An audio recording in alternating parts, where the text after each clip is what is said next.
I'll be going through with you Colgate stock, and just type in Colgate stock in Google and click enter, and this thing will appear hopefully.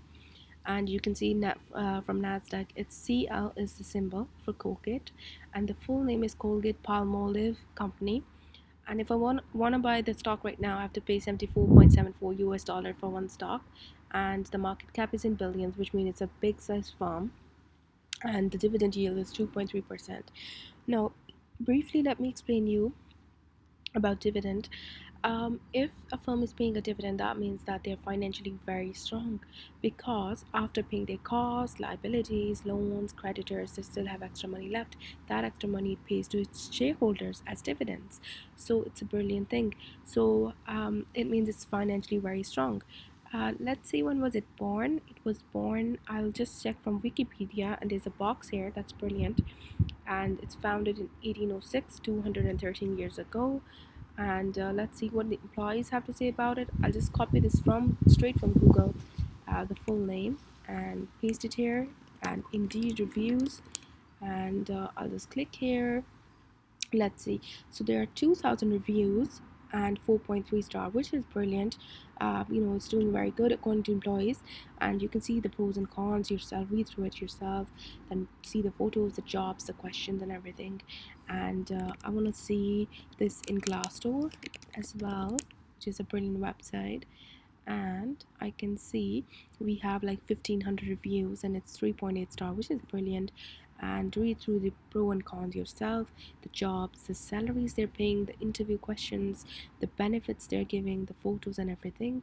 Now I want to go to Justia Patent and see if they have any patents.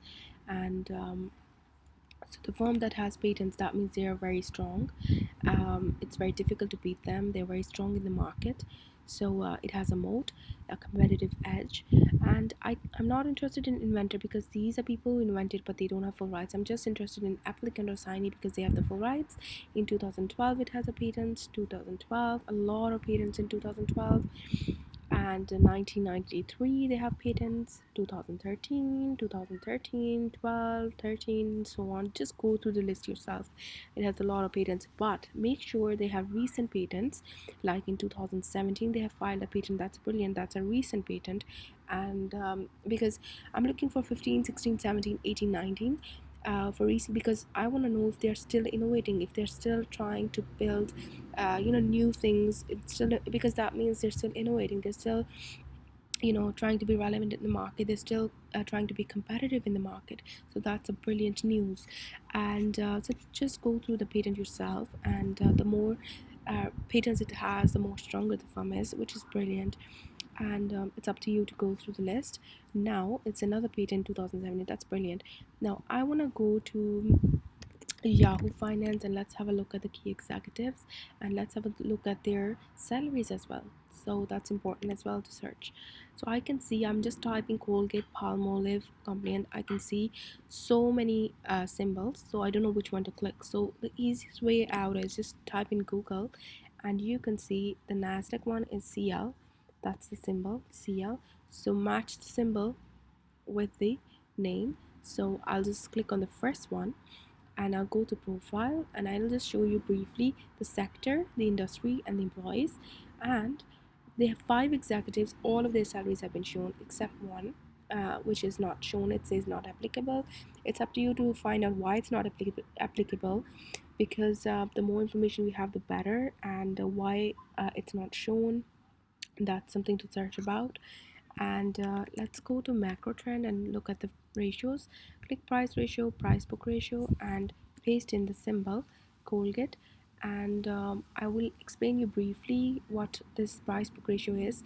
If it's less than 1, that means that the stock is at discount, it's a bargain, and it's undervalued. It's ideal time to buy. If it's less than 1, you're getting it cheap.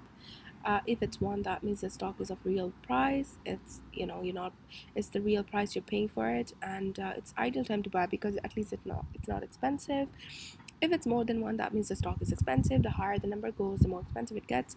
Right now it's 0. I don't have the book value right now, so I can't tell you why it's 0. Let's look at the previous one. I can see that the book value is in minus, and the stock price is in positive. So it means that stock is 280 times more expensive right now. The price book ratio is 280. Just ignore the minus part from price book ratio. I can see if somebody bought in March, they paid $68 to buy something that was minus $0.24 worth, you know. So they paid 280 times more money. That's a lot of money. It's a lot expensive. And then I can see that in 2017 March, somebody who bought that time, they paid 12,000 times more money because they bought something that was minus $0.01 worth, and they paid $69 for that.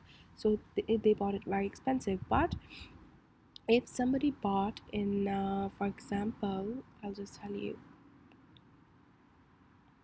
if somebody bought in 2009 March, they paid 12 times more money, because if you see vertically up, they paid $23 to buy something that was $2 worth. So they bought it 12 times more expensive. So at least it's cheaper than now. Now it's very expensive. So that's something to check about, that even though the stock is good, the company is doing good, but are you, is it fair to buy very expensive stock? Or you might wait for recession, maybe you might wait for it to come down, have a, you know watch on it, and then wait for it. Because look, you can see that as the recession came, the price book ratio went down, and it's very stable. But then, from, I would say, from 2012 onwards, the price book ratio is very, very high, and it got very expensive. Until now, it's very expensive. So I might wait for 2020 21 to come before buying, but it's up to you to decide. Let's go to other ratio. I want to see the current ratio. If the ratio is less than 1, that means stock is very, very risky. If it's 1.5 or more than that, that means stock is very safe. Right now it's 1.13. Even though the assets are more than liabilities, you can see vertically up, but uh, we're looking for 1.5 for it to be safe. So it's not a safe stock in terms of current ratio. Let's look at previously. So I want to see, has it ever been 1.5 or more than that? um, no, it hasn't. So since we have data 2005 up till now, since recent 14 years, it has never been 1.5 or more than that. So it's a risky stock. Let's go to debt equity ratio. This ratio will tell me if it's mainly operating on long-term debt or equity. I'm looking for zero point 0.5 or less than that. Right now it's 19.72, which means the stock is very dangerous because it's operating, it has 19 times more debt than equity. So the debt is quite a lot compared to equity. If you just vertically see up, equity is 0.34 and the debt is 6.65. That's a lot of difference. The stock is very risky. I'm just looking for zero point 0.5 or less than that.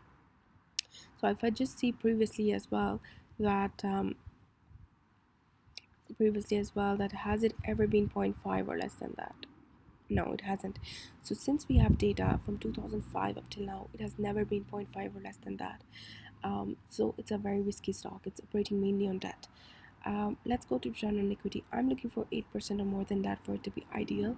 So right now it's a minus. So you know I wouldn't be satisfied with that. But if I see from 2005 up till 2018 December, it's a positive. It's above 8%.